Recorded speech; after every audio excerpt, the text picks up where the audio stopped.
Rich auntie vibes. I'm feeling it. Mo lọ sí Owambe, who want to tag along? Alase, Nimi. Ẹ kú dédé àsìkò yìí. Ẹni akọ mi pọ̀ bẹ́ẹ̀ ni. A pọ̀ lórí recipe tí mo mú wá, a pọ̀ bẹ́ẹ̀ jantirẹrẹ tí a máa ń struggle láti get it right.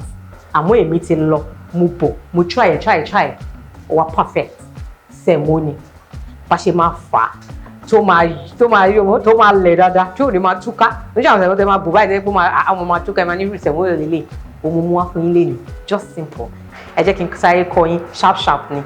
Mo ti gbé mi kaná, omi yìí ti ń hó lọ, so ẹ jẹ́ ká transquire. Ṣáà lè ro Semo nínú pot, nínú kettle, kò yé yín náà. So omi yìí tẹ̀, ó máa tó hó kíákíá báyìí. Iye quantity Semo èèyàn tẹ́ bá fẹ́ rò, òun ni ẹ máa bomi ẹ̀ léná. Ẹ dẹ̀ make sure pé omi tó gbóná míì ó wà standby. Gẹ́gẹ́ bí mo ṣe sọ, mo ní ó ti hó tẹ́lẹ̀ náà, òun náà ó ti jí pépé, ó ti ṣọkùtù wọ̀wọ̀. So omi díẹ̀ tó kù ó wà ń bẹ̀. Ẹ ní ìdòmí gbóná standby. Òun la máa fi ṣe kinní. Ẹ rọra lò iná díẹ̀. Mo máa ti ń sọ fún yín. Ó máa hó lọ. Ẹ̀yin náà lẹ tó bẹ̀. Jẹ́ n ká gbágá mi sókè. Ṣó yé yín? Màá kà báyìí 1,500. Okay now, so ẹ ti rí, a máa dà ní. Àwọn míì máa ń pàpẹ̀tẹ̀, mí nínú máa ń kọ́kọ́ bu díẹ̀ sómi. Wọ́n máa fi ṣe base and all that. If that is what you know how to do, is okay. But láti lè ro ní gbẹrẹfu straight by tí ò ní dí kókó, òun ni Alase Nimi fẹ́ kọ́ yín. Ṣó ti yé yín? So ẹ jẹ́ ká bẹ̀rẹ̀. Ẹ máa dà díẹ̀. Ẹ má rush láti dà. Tẹ́ ṣe ń dà yẹn, ẹ máa stir o. Ẹ ti rí. Bí mo ṣe ń stir yìí, meaning kò ní dí kókó. Tẹ́ ṣe rọra ń dà díẹ̀ ti rí. Ìwọ̀ntúnwọ̀nsì ni dídà mi o. Kò ṣe pé mo sáré ya Semo flour yẹn lù. Ẹ ti rí, ó máa tíkìn mọ́ra wọn sí. Ẹ máa bù díẹ̀ sílẹ̀. Ẹ máa wá yí. Ẹ máa bẹ̀rẹ̀ ní yíyí báyìí. Ṣó yé yín? Téèyàn kan wá ní ṣó ti fẹ́ ro Semo yẹn ni? Mo ti ń ro. Bọ̀dá Tájù máa ń bọ̀. Really? Ṣọ́ máa jẹ? Wọ́n máa jẹ o. Ẹ sáré jẹ àbù díẹ̀ sí. In a nutshell, ẹ lè add more flour sí. Tẹ́ bá realize pé Semo yẹn kéré fún iye èèyàn tí ó fẹ́ jẹ. Semo nílò agbára díẹ̀ láti fi fà á mọ́ra. Ṣó yé yín? Eléyìí ni láti lè má jẹ́ kí ó dí kókó àná, láti lè má jẹ́ kó máa túká tẹ́ bá ń jẹ. Tẹ́ bá ṣe fa Semo yín mọ́ra dáadáa, òun ni ó fi máa lẹ̀. Màá tún fún yín ní twist kan, màá ṣe twist kan sìn. Tẹ́ máa rí bí Semo yẹn ṣe máa lẹ̀. So ní báyìí, Semo yìí o, a ti fà á mọ́ra. Mo dẹ̀ realize pé bó ṣe wà yìí kò tiẹ̀ sí kókó because tẹ́ bá rọra da gbẹrẹfu yẹn ní díẹ̀díẹ̀ bí mo ṣe yẹn, kò lè láíláí ní kókó, àmọ́ ó le. Omi tí mo ní pé kẹ́ ṣẹ́kù lẹ́ǹkan, ẹ máa rọra dà á sí báyìí. A tún wá fi yí bí steering. Ṣó yé yín? A tún fi yí bí steering. So twist máa ń like máa hard sí Semo tèmi láti lè jẹ́ kó fẹ́lẹ́ dáadáa lọ́wọ́. Ṣé mo pé mo bomi díẹ̀ sí báyìí? Ṣé rí pé mo ti ń yí, mo ti rọra yí báyìí. Kò bá jẹ́ non-stick pot lẹ́ ń lò àbí ti èyí tó ń ṣe non-stick, bó ṣe máa dúró re náà ni. Ẹ rí pé kò tiẹ̀ tí jiná gan, ó ti rọra múrọ̀. So twist tèmi máa ń like máa hard sí Semo mi, òun lélẹ̀. So now, màá rọra yí iná lọlẹ̀, màá rọra gbé kúrò lórí iná báyìí. Ẹ jẹ́ àsùnwọ̀n báyìí. Ṣé ti rí báyìí? Màá wá add little hot water yẹn náà sí. Omi yẹn ò gbọ́dọ̀ pọ̀ jù torí a ṣì máa bomi ní sí láti fi jẹ́ kó jiná mọ́ra. Màá wá ṣe é báyìí. Ní báyìí, nǹkan tí mò ń ṣe, I'm pounding it. Ṣé ti gbọ́ rí? You're pounding Semo. Ṣé rí báyìí? Bá ṣe ń ṣe yìí, à ń tẹ̀. So that ẹni náà bá mú báyìí, ó máa lẹ̀ lọ́wọ́ dáadáa. Ṣé rí twist Alase Nimi tó kọ yín? Ẹ pàtẹ́wọ́ fún mi. Mò ń lọ patí o. Ta ló fẹ́ ká lọ? Ṣé rí? Just pound it. Ó máa lẹ̀ dànù. Kò ń ṣe iṣu nìkan ló ń pound tó máa fi ń lẹ̀ pé kíní. So ẹ máa wá yí. Ẹ máa fà á mọ́ra báyìí. Màá fà á mọ́ pot mọ́ ara. Tẹ́ bá ṣe ń fà á mọ́ ara yẹn, ó tún máa aid láti lẹ̀ dáadáa lọ́wọ́ yín, kò ní máa túká tẹ́ bá ń jẹ, ẹ dẹ̀ ní yàgò fún any form of kókó nínú ẹ̀. kò tó yìí ṣe máa sáàbù baálé tó máa ní kókó pọ̀ ń bẹ́ẹ̀ o, ẹ kàn máa fún lésì ni, jọ yàgò fún baálé mi irọ́, ẹ má jẹ́ kó yàgò fún, ẹ̀yin ẹ sè é báyìí lásìlẹ̀ bí mo ṣe kọ́ yín, ẹ rí i pé you will never go wrong with it. So ní báyìí ẹ ti rí bó ṣe máa bounce lọ́wọ́ yín ní díẹ̀díẹ̀. So báyìí àwa jí gbogbo ẹ̀gbẹ̀gbẹ́ ìgbákọ̀ yìí. Tó yẹ téèyàn bá ti múra tán ró dẹ́dẹ́ kù dẹ́dẹ́ báyìí péèyàn lọ patí kọ́ tún máa ní kéèyàn máa ṣe iṣẹ́ ní ilé ìdáná, kò dáa o. But it's for my fans anyways.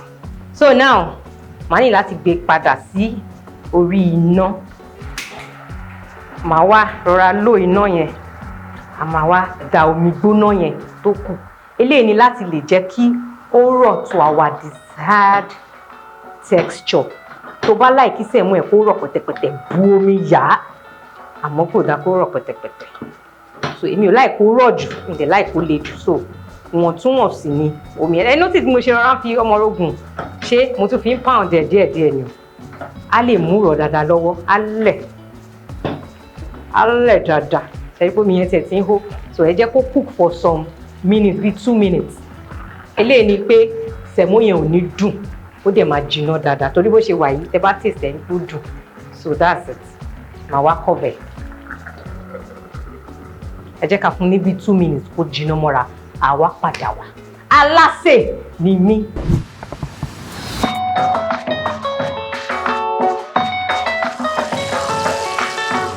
Alright, ó ti tó bíi 2 minutes mo sọ yẹn. Ẹ ti rí, ó ti sè, ó ti jiná. Dídùn. A máa yí báyìí, ẹ máa rọra ibi báyìí. Omi yẹn máa fẹ́ omi tó wà lábẹ́ yẹn máa fẹ́ máa escape sókè, so ó lè máa ta. So you need to be careful. Tẹ́ bá ṣe ń yí, ẹ máa tẹ̀ ẹ́ báyìí, ẹ turn ẹ̀ báyìí, ẹ tẹ̀. Òun ló fi máa fà kí ó má lè túká. If you turn it this way, don't just keep turning. Ẹ má kàn máa yí báyìí, ẹ má máa yí báyìí, ẹ kàn máa yí báyìí, ẹ kàn máa yí báyìí. Ṣé ti di tẹ́ ṣe ń yí yẹn, ẹ try láti máa tẹ̀, ẹ tún fà mọ́ra, báyìí, ẹ tún tẹ̀ báyìí. So bẹ́ẹ̀ ni sẹ̀mó tí kò ní kókó tí ó dẹ̀ lẹ̀ dáadáa lọ́wọ́. Tẹ́ bá wá rí pé consistency sì le o, bóyá ẹ tí ì fẹ́ jẹ àbò pé kinní tó tẹ́ bá ṣe fi sẹ̀mó sílẹ̀, òun náà lára àwọn oúnjẹ tó yẹ kó máa ń dìde fúnra, ó máa ń le later ni. So ẹ ní fẹ́ yẹ kó le láti ilẹ̀, ṣó ti yé yín, láì jẹ fùfú. So tẹ́ bá rí pé ó tún sì le o bí nǹkan, ẹ tó wá di omi mọ́. So èmi fẹ́ fọwọ́ báyìí kí n wò bóyá ó sì le báyìí, but no, it's okay. Ó ti mú rọ̀ dáadáa. Ní tèmi o,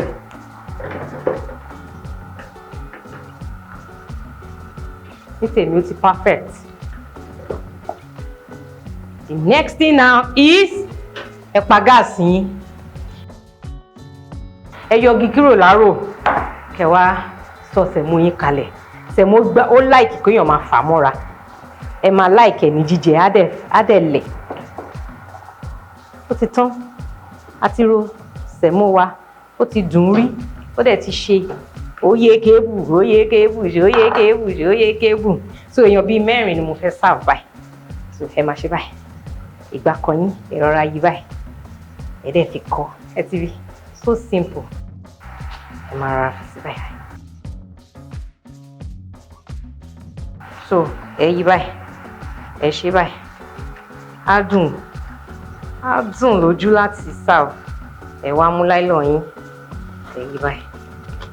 Ó làlá, ẹ gbé sí ẹ̀gbẹ́, ẹ mú sínú kúlà, ẹ mú omi, ẹ wọ́n sí láìlọ́n díẹ̀ báyìí, ẹ ti rí. Ẹ pé mo tó tán ni. Hey, so now mi kàn ní go ahead kí n kọ́kọ́ the second person to know. Kò ní ìyẹn ó máa ti ṣe bí kó ti tutù díẹ̀ sára, ẹ kọ́ mú báyìí, ẹ wá tún fà mọ́ra báyìí, ẹ ti rí.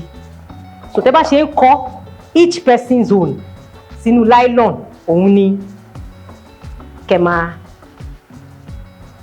ẹ má mind mi o. ẹlòmíì ò tẹ̀ lè stand nǹkan gbóná àtò. Tó bá fẹ́ kó sticky mọ́ kínní ẹ á di òróró kínkínní ni ò sínú omi ìbáwọ̀ yín. Ṣẹ́tìrì you do like this ẹ tún ṣe báyìí ẹ yí báyìí ẹ wá rò báyìí ó dùn èmi nìkan tán. Okay. So eléyìí sìn náà mean that òun ni last thing ẹ ti rí báyìí ẹ tún fà mọ́ra.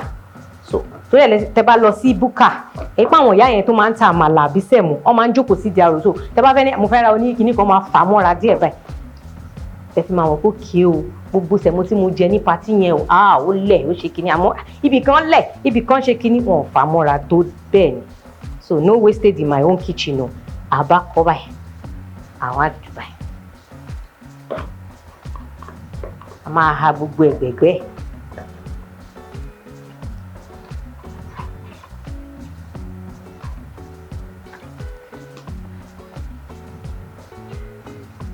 So ẹ máa ṣe báyìí ẹ tẹ̀ báyìí ẹ tẹ̀ báyìí ẹ tẹ̀ báyìí ẹ fi láìlọ yẹn rọra tẹ̀ díẹ̀díẹ̀ a máa wá yí pọ̀ báyìí a kó mẹ́rẹ̀ẹ̀rin báyìí àwa máa yí báyìí yí báyìí yí báyìí tẹ̀sí yí báyìí so sẹ́mu wá bá dúró ó ṣe kí ni ó dúró re ẹ jẹ́ kí n clear bí báyìí sharp ẹ jẹ́ nǹkan gbélé sí ẹgbẹ́ kan.